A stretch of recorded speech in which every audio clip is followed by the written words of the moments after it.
What is going on, everyone? Welcome back to my channel. Today I've got some more Entitled Parents stories which I know you're gonna love. Entitled Aunt decides my granddad's gift to me is unfair. Christmas Eve 2017. A nice warm home in a little street. It's cold outside, so the heating's on and we're exchanging smaller gifts. I don't really get involved with this as I tend to stay away from my family, but it's their tradition. Now, unlike my parents, I love my grandparents. They're the type of caring grandparents that will take you in and keep you warm and maybe offer a drink to calm down. Recent issues have basically denied my plans of moving in with them, but that doesn't belong here. My granddad knows I'm far more antisocial and tends to talk quietly with me whilst the bigger things are happening. My family had decided to do a Secret Santa, and I refused as I don't trust them with getting me stuff. But my granddad went out of his way to make me feel involved. He gave me a small cardboard box, wrapped up neatly with a cute little green and purple bow. I opened it and inside was a pink Game Boy Advanced SP in mint condition, and with it were a few games, two of which were Pokemon Ruby and Pokemon Leaf Green. I was brought to tears. He saved up all year to buy one in mint condition with all of the accessories and two games that are just so difficult to get in perfect quality.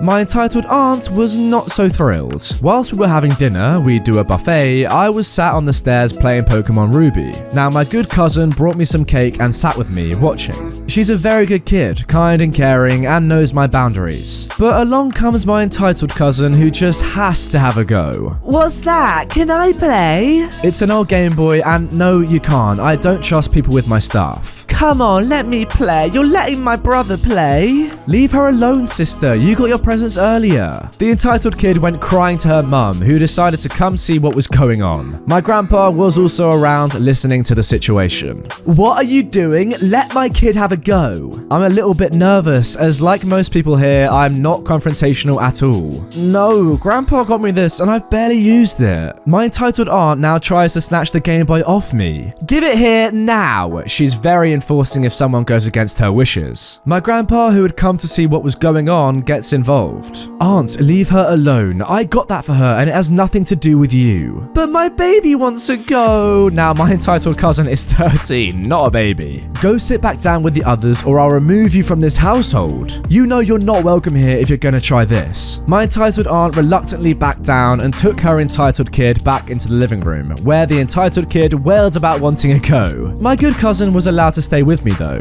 The gathering ended earlier due to the awkwardness caused by my aunt's tantrum, but I still treasure my Game Boy to this day. That was quite a nice story. I just find it so weird how some kids from the same mother are so entitled and some just aren't at all. I guess that's just their personality, right? But their mum certainly isn't helping. Anyway, sounds to me like your grandparents are just fantastic people. Props to those guys. Moving on to our second story. Entitled Mum rescues my service dog. This happened 3 years ago and I swear it is true. I have PTSD, depression, and at the time, undiagnosed bipolar disorder. This will explain some of my behavior throughout. When my conditions got worse, I adopted a 1.5-year-old McNab collie, short-hair border collie / sighthound mix to be my psychiatric service animal. He looks like a small greyhound with a collie's markings, head, and paws.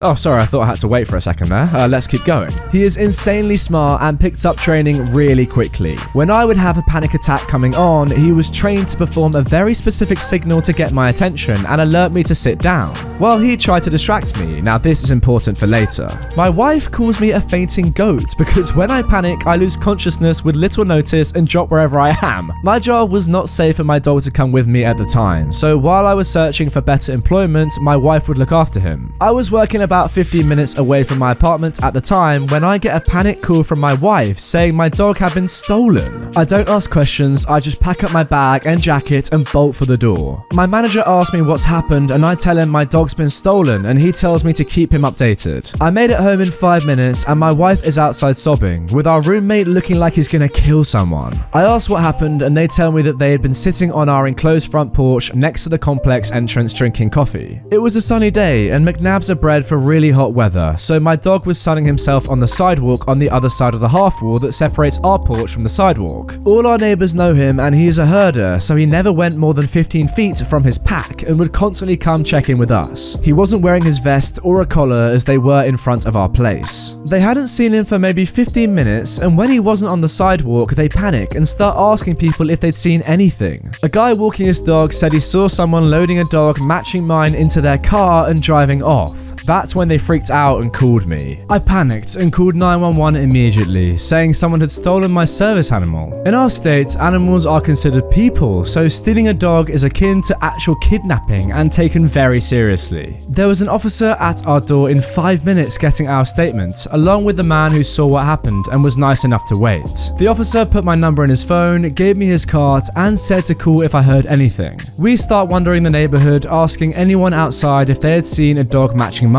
Striking out, walking the 4 blocks of surrounding neighborhoods, we start calling every pet store and vet in the area, starting close and working our way out. After 2 hours of calling and being on the verge of passing out, I call one last store I had forgot about. They tell me there is a dog matching mine with a woman who has him on a makeshift lead in the store. I ask the employee to go over, say his name, and hold his hand up like he's signaling someone to halt. He does, and my dog does what he was trained to do, which is stand up and hug that arm to get my attention and break me out of an anxiety spiral. I tell them to keep them there and I'll be there in 2 minutes. On my way, my roommate calls the officer, who says he's at an emergency but will call me as soon as he's done. We get there and we see a car matching the dog walker's description in the parking lot. There is a kid, maybe 10ish, sitting in the passenger seat with the window down playing phone games. I recognize the car as one from the complex across the street from us. We walk into the store and I spot my dog with an impatient looking woman standing near the counter. I call my dog and he immediately rips out of the woman's grasp and bounds over, trying to tackle me. I go up and in not so friendly words ask the woman what the actual F she thought she was doing stealing my dog. She makes some half-buttered excuse about believing he was a stray and was trying to take care of him. Okay. I responded with, "Thank you for taking care of him, but F you for stealing him." The employee tries to tell me to calm down and says I am being unfair and she was trying to do a good thing. But I just snap at him that he needs to stay out of this because he is not helping.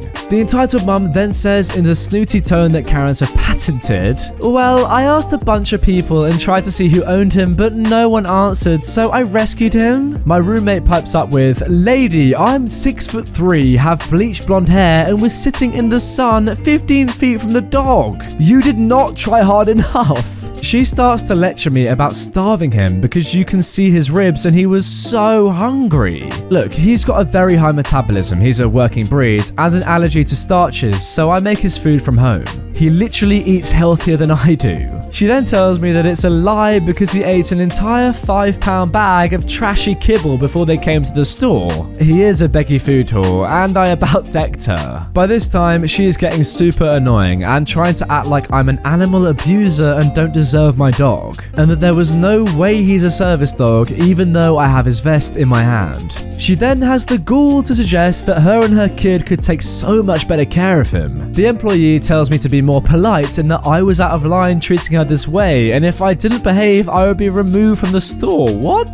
The employee's manager had come out after hearing yelling and without knowing any of the situation, threatens to call the cops on my roommate and I for harassing this poor woman. I pull out the officer's card and tell him I'll save him time because the officer has my report. And if he had been there with me, the woman would be going to jail for kidnapping. She panics and beats it out of there while I'm still arguing with the manager. As we're leaving, the employee follows us to the door and the manager lectures us about treating the woman badly and that I was banned from his store. I flip him off and we head home. I called the cops, but in my panic I had forgotten to get the license plate, so he told me to keep an eye out for her in the future. My dog got a steak and veggie dinner that night, but started throwing up. He spent the next 3 months working that trashy food out of his system and itching/chewing himself raw in places. Wow. I ended up staying home for 3 days with a constant anxiety attack, but my boss was chill and gave me extra vacation pay. The only good thing that came from the whole debacle, besides getting my dog back, was the next day I called the owner of the pet store. They only had 3 locations, and I knew from shopping at one of the other stores that he was usually there 3 days a week. I explained what happened and how the manager and employee had treated me, and he told me not to worry.